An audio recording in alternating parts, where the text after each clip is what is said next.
પીપલોદની જૂની રેલવે ફાટક બની મોતનો માર્ગ। 2800થી વધુ વિદ્યાર્થીઓ સહિત હજારો લોકોના જીવ જોખમમાં। તંત્ર ક્યારે જાગશે? દાહોદ જિલ્લાના દેવગઢ બારિયા તાલુકાના પીપલોદ ગામમાં મેઇન બજાર નજીક આવેલી જૂની રેલવે ફાટક આજે પણ હજારો લોકો માટે મોતનો માર્ગ બની રહી છે। દરરોજ 2800થી વધુ વિદ્યાર્થીઓ અને હજારો રાહદારીઓ જીવના જોખમે રેલવે ટ્રેક ઓળંગવા મજબૂર બની રહ્યા છે। છતાં વર્ષોથી તંત્રના કાન પર જૂ પણ રેંગતી નથી।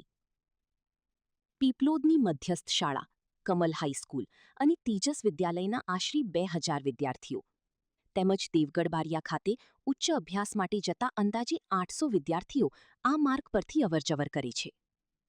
ઉપરાંત 60થી 70 ગામોના 4000થી વધુ લોકો માટે આ માર્ગ જીવનરેખા સમાન છે।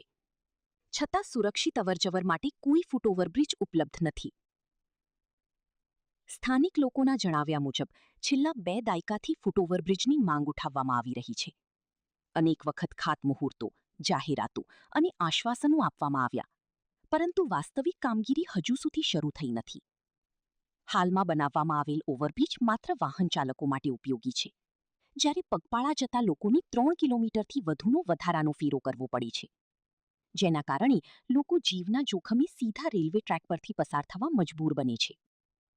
ચિંતાજનક બાબત એ છે કે છેલ્લા કેટલાય વર્ષોમાં આ સ્થળે અનેક અકસ્માતો અને જાનહાનિની ઘટનાઓ બની ચૂકી છે। છતાં રેલવે વિભાગ, જિલ્લા તંત્ર અને સંબંધિત અધિકારીઓની બેદરકારી યથાવત રહેતા લોકોમાં ભારે રોષ જોવા મળી રહ્યો છે। સ્થાનિકોનો સવાલ સ્પષ્ટ છે, શું કોઈ નિર્દોષ વિદ્યાર્થી અથવા નાગરિકનું જીવ જાય તેની રાહ જોવામાં આવી રહી છે? જો આવતીકાલે કોઈ મોટી દુર્ઘટના સર્જાય તો તેની જવાબદારી કોણ સ્વીકારશે? પીપલોદ સહિત આસપાસના ગામોના લોકોએ રેલવે વિભાગ, જિલ્લા વહીવટીતંત્ર, સાંસદશ્રી તથા તમામ લોકપ્રતિનિધિઓની તાત્કાલિક પગલાં ભરવાની માંગ કરી છે।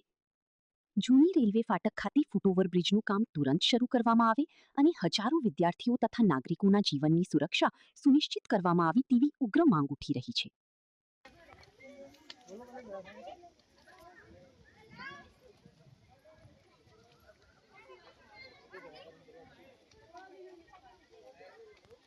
કયા ગામથી આવો કાકા? હે રોજ અહીંયા છોકરા આ નાના નાના આવે છે તો કેવું છે? એવું હે ને?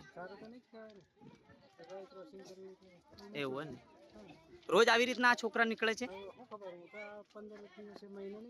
એવું છે ને? તમે વાલાગોટાના છો? બેન આવી રીતે તમે રોજ મૂકવા આવો છો? રોજ મૂકવા આવો છો ને? કઈ સ્કૂલમાં ભણે? કમલ હાઈસ્કૂલમાં. કયા ધોરણમાં ભણે છે? 12માં. તો રોજ આવી રીતના નીકળવા પડે છે? કેટલી છોકરીઓ તમે નીકળો છો અહીંયાથી? 500,000 હે ને? તો તમે નીચે રીને જ નીકળો છો? પુલ બનવા જોઈએ કે નહીં બનવા જોઈએ? એટલે કેટલી સ્કૂલો અહીંયા તમારે લાગી ટોટલ? 4 એક લાગી હે ને? આપનું નામ? જસોદાબેન. 12મા ધોરણ ભણે છે? Okay okay. દાદી બોલો। 1000 થી 500 છોકરાઓ નીકળે છે એટલે બહુ તકલીફ થાય છે અમને ગુજરાતી શાળામાં સ્કૂલ। તમે રોજ દેખો છો? હા, રોજે અમારો ધંધો જ છે અહીંયા। અહીંયા ધંધો જ છે તમારો, સ્થાનિક જ છો અહીંયા હે ને? અહીં જ બેસો છો ને? અને અહીંયા જ બજારમાં જ રહેવું છે, ફાટકના સામે જ। એવું છે ને? તો આ તમારી શું માંગ છે? મારી તો માંગ એમ છે કે પગદંડી બનાવી દે તો છોકરાઓ માટે સારું। Okay okay.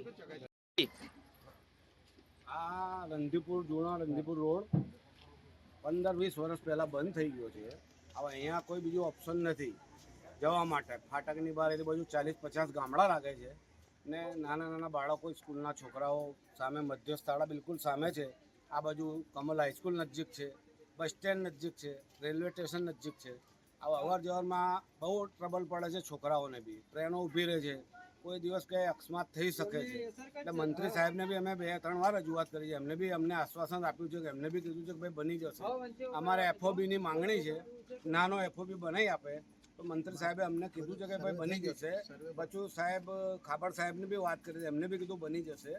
તો એમને સર્વે બી થઈ ગયું છે, પણ જલ્દી કામ ચાલુ થાય એવી લોકોની માંગ છે અને આમ પ્રજાને તકલીફથી થોડું એનું એ દૂર થાય। તમે રજૂઆત કરેલી કોઈ? હા, રજૂઆત જસવંત સાહેબને બી વાત કરી છે, બચુ કાકાને બી વાત કરી, એમને બી અમને આશ્વાસન આપ્યું, એમને બી અમને કીધું છે કે બની જશે। ઉપર સુધી વાત। કેટલો ટાઈમ થયો રજૂઆત કર્યા?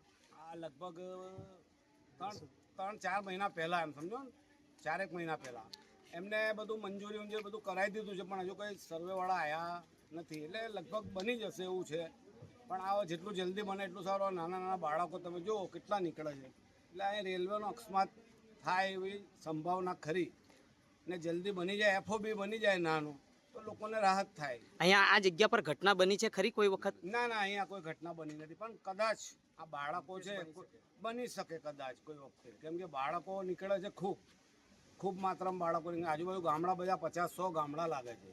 એક જ રસ્તો છે મુખ્ય, આ ગામમાં આવવા માટે એક જ રસ્તો છે, ને પેલી બાજુ ફરવા જાય તો લગભગ 4 કિલોમીટર થઈ જાય પીપલોદ ગામમાં આવવું હોય તો બ્રિજ ચડીને. એટલે સાહેબને બી અમારી રજૂઆત કરી છે ને જલ્દી એમને બનાવી આપે તો લોકોને શું છે કે આમ પ્રજાને શાંતિ થાય અને જે સ્કૂલમાં ભણવા જતા એ છોકરાને શાંતિ મળે. હા, શાંતિ મળે, એમનો શું છે જીવ જોખમમાં ના રહે. આપની શું માંગ છે? અને બિલકુલ નજીક જ છે, સ્કૂલ સામે જ છે. સ્કૂલ નજીક સાહેબે તો અમને કીધું જ છે કે બની જ જશે 100%, પણ હજુ કામ કઈ ચાલુ થયું નથી. એમને જરાક ઉપર મહેનત કરે તો હજુ થઈ જાય એવું છે પોઝિશન. આપનું નામ? મારું નામ બિલાલભાઈ. બિલાલભાઈ. હા, ગામ રહેવાસી પીપલોદના? પીપલોદ, આ રંધીપુર રોડના છે, બધા અમારા રંધીપુર રોડના જ છે, અને ગામ લોકોની બી માંગ છે. બોલ. હા, જેટલી બને તેમ વહેલે એટલું થાય PM સુધી અમે રજૂઆત કરી છે. મંત્રી સાહેબ પણ અમને આશ્વાસન આપ્યું છે. બચુ ખાબડ સાહેબે પણ અમને કીધું કે જેમ બનશે તેમ તમારો બ્રિજ FO બ્રિજ બનાવી આપીશું. સર્વે પણ થઈ ગયું છે, નકશો પણ છે. 2-3 વાર આ લોકો માપીને પણ ગયા છે, છતાં આ લોકો આજુબાજુના જે ગામડામાંથી વડીલો જે બેંકમાં પેન્શન લેવા આવે છે એમને બહુ દૂર ના ચાલવું પડે તે માટે જેટલી બને વહેલી કોશિશ કરે એટલો એમનો ખૂબ ખૂબ આભાર માનીશું. ઓકે. રિપોર્ટર કિશન મોહનિયા, દાહોદ જિલ્લા બ્યુરો ચીફ.